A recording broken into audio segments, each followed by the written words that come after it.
Okay, today we're talking about brushes. Brushes are a magnificent tool for the artist. You can do fantastic things when you know how to properly use a brush, when you know what brush you need in certain situations. And if you take care of your brushes, they can last for many, many years. Okay, first I want to take the time to go through the different types of brushes. Okay, there's basically 5 main types of brushes that we'll use, or that you can use in an art class. So I'm going to go through the ones that we don't really use in my class first, just to get them out of the way. Okay, this is a filbert brush. You can tell a filbert brush because it's got a long tip with an oval-shaped bristles on it. Okay, that's a filbert brush. These are really nice for smooth edge blending, landscape painting, stuff like that. But in general, I find I can get most of the stuff I want or would want a filbert brush done. I can do most of the stuff I want with this brush with a flat. Okay, flat is our next type of brush. Okay, you can tell a flat because it's got a long,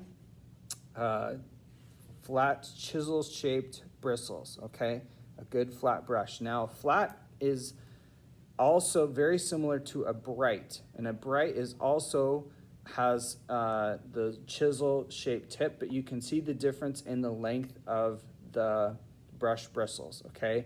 The difference is that the spring in the tip is a lot more with a flat compared to a bright brush.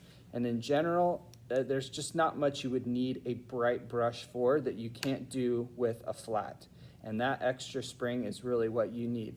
You'll hear me talk about in class, you want to keep your paint in the top half of your bristles so that you don't have anything that gets close to this metal end right here, and that way you keep a nice springy edge and allows you better control over your brush. Okay, so flat, we use these in class all the time. Okay, our next ones are round brushes. A round brush is exactly like it sounds. It's a round tip with very pointy, fine end to the bristles. Okay, these look really pretty. You can do a lot of really great things for these. In my class, we generally only use these for watercolor. Okay, well, we use flats for oil and acrylic. So oil and acrylic, watercolor. Never mix the two. You might think, well, I need to get a pointy, sharp little line. I need a round.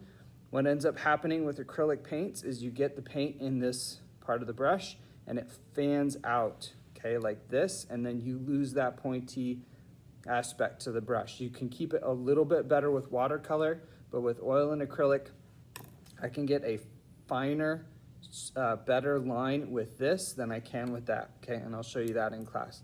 Last one is a fan brush.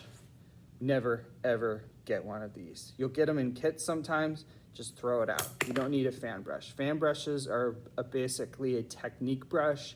You'll see Bob Ross, paint some beautiful trees with a fan brush, but in my experience, if you focus too much on using a technique, it distracts from your artistic abilities. Okay, so main brushes we use in class: flats and rounds. Okay, oil and acrylic, watercolor.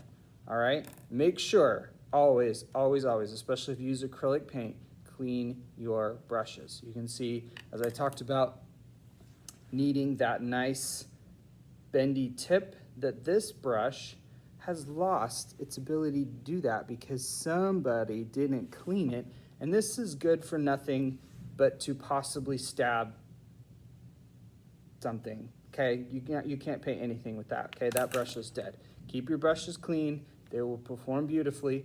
Don't be lazy. Clean your brushes. One guaranteed way to make me mad is lazy taking care of brushes. In rounds, make sure when you have your little water cup and you're dipping your paint in your water, blah, blah, blah, never leave the brush with the tip down in the water, because then what happens is it creates a little fish hook of the tip and you can't get that sharpness back to it. There's no way to fix that, okay? So if you have your brush, the great thing about watercolors, if you're painting and you leave that out and you let it dry, you can come right back to it, put some more water in, and it's just fine. So don't feel like you have to put it in the cup with the tip down or whatever to keep that from going bad.